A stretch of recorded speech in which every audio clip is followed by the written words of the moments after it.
Now, fifth question is, we have to show that given pair is equal set or not, और हमें यहाँ पर reasons भी देने हैं.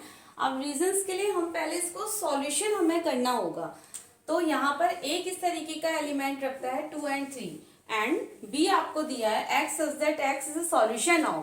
अगर ये सॉल्यूशन इसके एलिमेंट्स के इक्वल आता है तो we can say that the given sets are equal. So let's start the solution of this set. Here b equals to, इस इक्वेशन को हम सॉल्व करते हैं 5x + 6 equals to 0.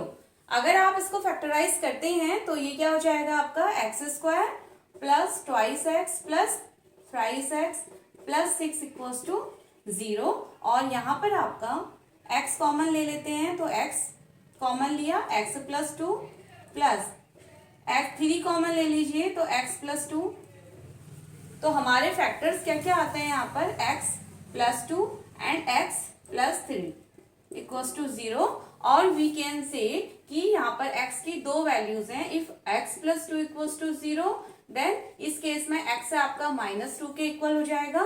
And if x + 3 equals to 0 तो इस case में x की value आपकी -3 हो जाएगी. तो अगर b यानी कि किस तरीके के एलिमेंट रखता है, b it is containing element -2 and -3, but a में एलिमेंट +2 एंड +3 है. So that means this pair of set are not equal, elements are not equal. So in this case a does not equals to b.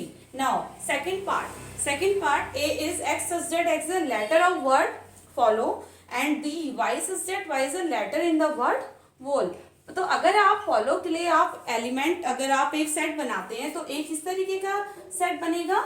अब जो pair of alphabets है उनको हमें केवल one time लिखना होता है.